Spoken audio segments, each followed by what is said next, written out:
Yang terhormat sahabat diskusi hidup, Alhamdulillah, pada pertemuan kali ini kita berjumpa lagi dan akan membahas kembali diskusi hidup yang berkaitan dengan bagaimana cara menjalani hidup ini dengan ringan. Berikut inilah 3 tahapan dalam siklus keimanan agar manusia senantiasa dapat beriman kepada Allah yang Maha Esa. Pada pertemuan yang terdahulu, kita pernah berdiskusi tentang apa yang sejatinya diingatkan oleh Allah Jalla Jalaluhu, agar kita pandai-pandai memanfaatkan waktu yang diberikannya. Semoga kita senantiasa dapat beriman, beramal saleh, saling menasihati untuk menetapi kebenaran, dan saling menasihati untuk menetapi kesabaran. Namun dalam pelaksanaannya, tentu kita akan menghadapi pasang surut dalam hal keimanan. Terkadang kuat dan terkadang menjadi lemah. Tergantung situasi dan kondisi kejiwaan kita masing-masing. Oleh karena itu, bagaimana caranya agar kita dapat berusaha agar keimanan kita tetap relatif stabil? Berikut ini akan kita diskusikan tentang hal ini. Secara psikologis, semua yang ada di dalam kehidupan kita ini seyogyanya senantiasa berada dalam kesadaran, kondisi sadar, agar segala kebaikan yang kita lakukan menjadi berkah atau bermanfaat.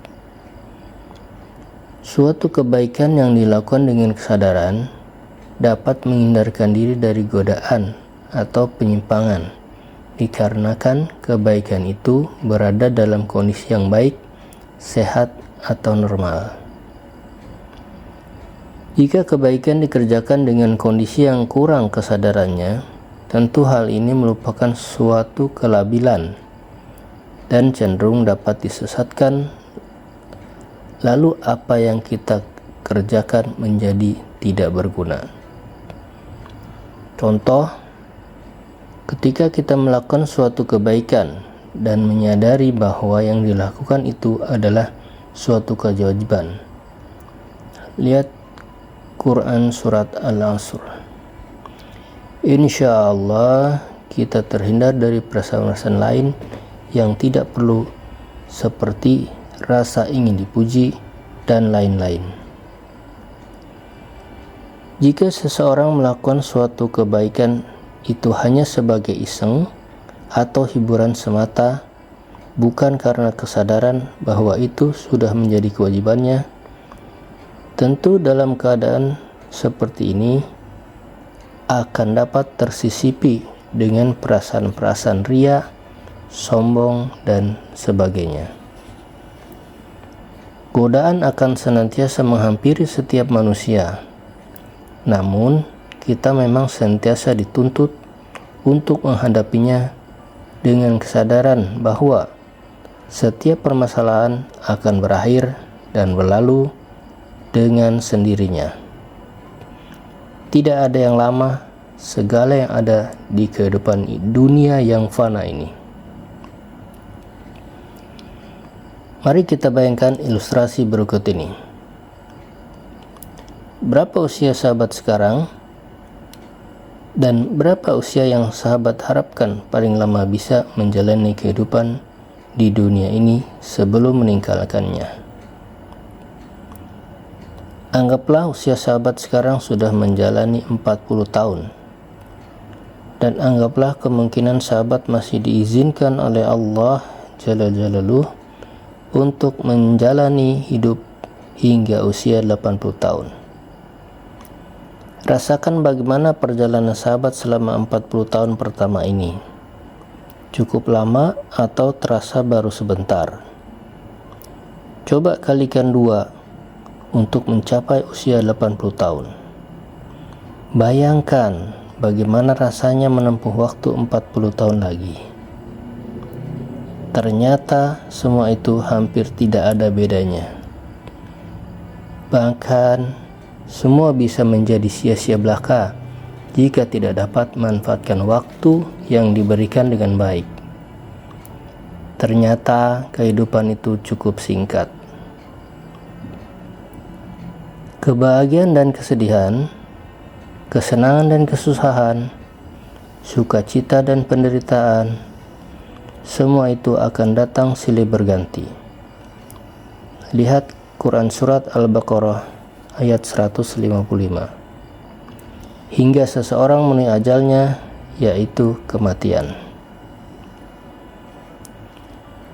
Demikian juga semua itu tidak akan lama, pasti akan berakhir dengan sendirinya. Jadi, yang kita butuhkan itu sebenarnya apa? Agar kita dapat senantiasa menjalani kehidupan ini dengan sebaik-baiknya. Berikut inilah 3 tahapan dalam siklus keimanan agar manusia senantiasa dapat beriman kepada Allah yang Maha Esa. Yang pertama, kesabaran. Yang pertama kita harus lakukan adalah berusaha untuk bersabar. Ketika kita sudah menyadari dan meyakini bahwa suatu kebahagiaan dan kesedihan, kesenangan dan kesusahan, sukacita dan penderitaan, semua itu akan datang silih berganti, maka kita harus menyiapkan untuk menghadapi keadaan-keadaan itu. Ketika kita akan menghadapi kebahagiaan, tentu hal itu bukanlah hal yang sulit, karena pada dasarnya setiap orang akan lebih mudah menerima kabar gembira atau kebahagiaan itu. Namun, bagaimana jika kita tahu akan menghadapi kesusahan? Tentu hati akan merasa risau karenanya. Lalu, apa yang mesti kita persiapkan untuk menghadapi kesusahan yang pasti datang menimpa seseorang? Sekalipun setiap orang diwajibkan untuk senantiasa berusaha, seperti pada firman Allah Quran Surat Ar-Ra'd ayat 11, untuk mengantisipasi setiap kemungkinan kesusahan yang akan datang, namun seyogyanya orang itu juga senantiasa menyiapkan diri dengan kesabaran. Lihat Quran Surat Al-Ankabut ayat 2. Kesabaran itu harus dibentuk sebelum kesusahan menimpa seseorang. Maka latihlah kesabaran itu agar kita dapat menghadapi segala macam kesusahan dengan perasaan yang biasa saja. Yang kedua, keikhlasan. Ketika kesusahan akan menimpa kita, kita harus menyiapkan kesabaran. Lalu bagaimana ketika kesusahan itu sudah menimpa kita? Tahap selanjutnya yang harus kita upayakan adalah mencoba untuk ikhlas.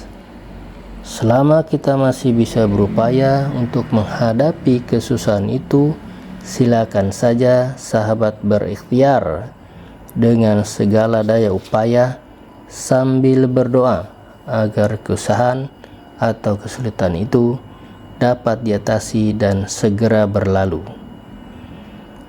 Namun selain itu, kita juga harus berusaha untuk mengikhlaskannya apa yang sedang menimpa kita. Karena tidak ada kejadian di dunia ini tanpa seizin Allah Jalla Jalaluhu. Kebaikan dan keburukan yang ada di dunia ini, jika sudah berlangsung, berarti Allah mengizinkan hal itu terjadi. Namun, kita sebagai manusia tidak mengetahui hal-hal lain yang mungkin juga akan diizinkan oleh Allah Jalla Jalaluhu terjadi kemudian. Itulah sebabnya setiap manusia diwajibkan untuk senantiasa berusaha. Lihat Quran Surat Al-Anfal ayat 53. Dengan diiringi rasa keikhlasan dalam menjalani setiap keadaan. Lihat Quran Surat Ali Imran ayat 144. Senantiasa bersyukur atas apa yang kita terima, baik yang menguntungkan maupun yang merugikan. Insya Allah, keikhlasan kita dalam menjalani setiap keadaan itulah yang akan dihargai oleh Allah Subhanahu wa Ta'ala. Amin ya Rabbal Alamin. Kita tidak mengetahui betapa besar pahala yang akan diberikan oleh Allah kepada orang-orang yang senantiasa berada dalam keikhlasan.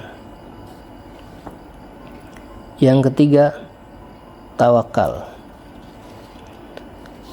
Lalu bagaimana selama kita menjalani kesusahan itu? Hadapi dan jalani kesusahan itu dengan keikhlasan karena kesadaran bahwa segalanya dari dan atas izin Allah Jalla Jalaluh.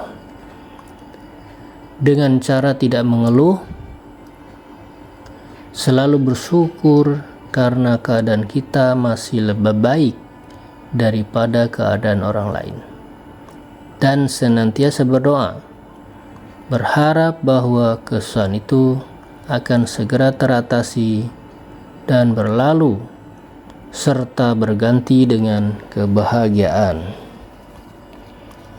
Ketika kita sedang mengatasi agar kesusahan itu segera berlalu, bertawakallah, serahkan segalanya kepada Allah Jalla Jalaluh dan senantiasa berada dalam kebaikan dengan melakukan hal-hal yang baik. Itulah sebaik-baiknya kaum yang beragama. Lihat Quran Surat An-Nisa ayat 125. Oleh karena itu, tetaplah yakinlah kebaikan akan datang setelah kesulitan.